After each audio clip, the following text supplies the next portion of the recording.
ഈ പേജിന്റെ പശ്ചാത്തലമായി നമ്മൾ നിറം ചേർത്തതുപോലെ പേജിന്റെ പശ്ചാത്തലമായി ചിത്രം ചേർക്കാനുള്ള സൗകര്യം നമുക്ക്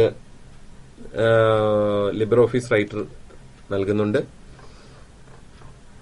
അതിനായി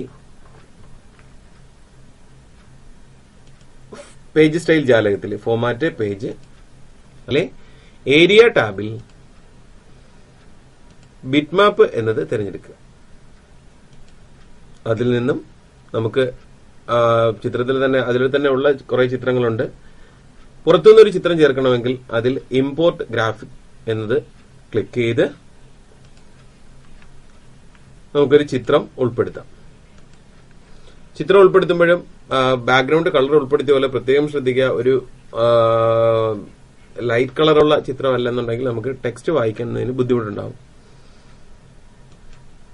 ഒരു ചിത്രം ഉൾപ്പെടുത്തി ഓക്കെ നൽകിയാൽ ആ ചിത്രം ഈ വർക്കിന്റെ ബാക്ക്ഗ്രൗണ്ട് ഇമേജ് ആയിട്ട് വന്നത് ശ്രദ്ധിക്കുക.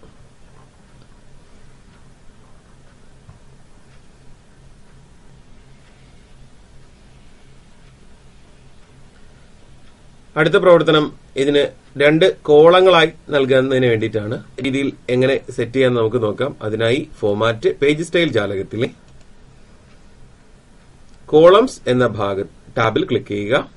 കോളംസിൽ നമുക്ക് എത്ര കോളം വേണമെന്ന് സെലക്ട് ചെയ്യുക. 2 കോളം 3 കോളം ഡിഫറന്റ് സൈസുള്ള 2 കോളം അങ്ങനെ നമുക്ക് തിരഞ്ഞെടുക്കാം. ഇപ്പൊ എത്ര കോളം വേണോ നമുക്ക് ഇവിടെ തിരഞ്ഞെടുത്താലും മതി. 2 കോളം നമ്മൾ തിരഞ്ഞെടുത്തു. ഇതിലെ ഓക്കെ നൽകി കഴിഞ്ഞാൽ നമുക്കത് കാണാം. ഇപ്പൊ 2 കോളങ്ങളായി നമ്മുടെ വർക്ക് തയ്യാറാക്കിക്കൊണ്ടിരിക്കുന്ന പേജ് 2 കോളങ്ങളായി മാറിയിരിക്കുന്നത് ശ്രദ്ധിക്കുക. ഫോർമാറ്റ് പേജിലെ ഇതില് നമുക്ക് കോളങ്ങൾ ഇപ്പൊ 2 കോളങ്ങളും ഒരേ രീതിയിലുള്ള അകലത്തിലാണ് നിൽക്കുന്നത്. ആ കോളങ്ങളിലെ ആ ഒരു അകലം നമുക്ക് ക്രമീകരിക്കണമെങ്കിൽ ഈ ആട്ടോ വിഡ്ത്ത് എന്ന ഭാഗത്ത് നമുക്ക് ശരിയടയാളം ഒഴിവാക്കി കഴിഞ്ഞാൽ നമുക്ക് ഓരോ കോളത്തിന്റെയും വിഡ്ത്തും ഒന്നാമത്തെ കോളത്തിന്റെയും രണ്ടാമത്തെ കോളത്തിന്റെയും വിഡ്ത്തും നമുക്കിവിടെ ക്രമീകരിക്കും. ഇപ്പൊ ഒന്നാമത്തെ കോളത്തിന്റെ വിഡ്ത്ത് 7.40 സെന്റിമീറ്റർ, രണ്ടാമത്തെ കോളത്തിന്റെ 7.40, സ്പേസിംഗ് 0 ആണ് കിടക്കുന്നത്. അത് മാറ്റി കുറച്ച് അകലം കൂട്ടിയാൽ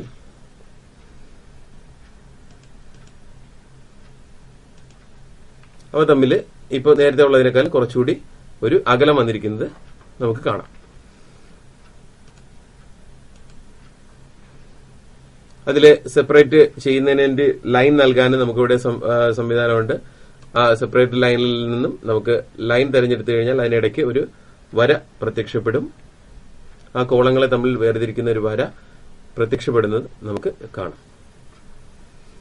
ഇപ്രകാരം പേജ് സ്റ്റൈലിലെ കോളങ്ങൾ ഫോർമാറ്റ് ചെയ്യുന്നത് എങ്ങനെയാണെന്ന് നമുക്ക് മനസ്സിലാക്കാം.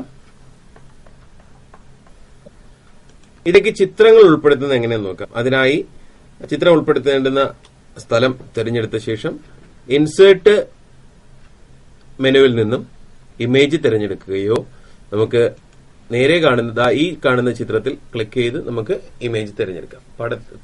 പടത്തിൽ ക്ലിക്ക് ചെയ്ത് നമുക്കൊരു ഇമേജ് ഇതിലേക്ക് ഉൾപ്പെടുത്താം.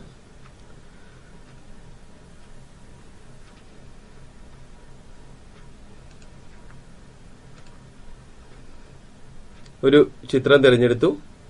ആ ചിത്രം 2 കോളമായിട്ട് ക്രമീകരിച്ചിരിക്കുന്നുണ്ട്. ആ ഒരു ഭാഗത്ത് മാത്രമായിട്ട് വരുന്നു.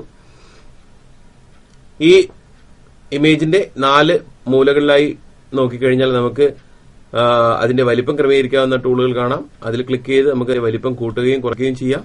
ചിത്രം ഉൾപ്പെടുത്തുമ്പോൾ അതിന്റെ സ്ഥാനം നമുക്ക് ബുദ്ധിമുട്ട് വരുന്ന തരത്തിലാണെന്നുണ്ടെങ്കിൽ അതിനെ നമുക്ക് അവിടെ നിന്ന് അറേഞ്ച് ചെയ്യുന്നതിനായി റൈറ്റ് ക്ലിക്ക് ചെയ്യുക. ചിത്രത്തിൽ റൈറ്റ് ക്ലിക്ക് ചെയ്യുക. അതിലെ റാപ്പ് മെനുവിൽ നിന്നും no wrap, page wrap, optimal page wrap എന്നിങ്ങനെയുള്ള നിരവധി ഓപ്ഷൻസ് ഉണ്ട്. അതിലെ ഒപ്റ്റിമൽ പേജ് റാപ്പോ തിരഞ്ഞെടുത്തു കഴിഞ്ഞാൽ നമുക്കതിനെ ടെക്സ്റ്റുകൾക്കിടയിൽ ക്രമീകരിക്കുന്ന രീതിയിൽ നമുക്ക് അറേഞ്ച് ചെയ്യാൻ കഴിയും.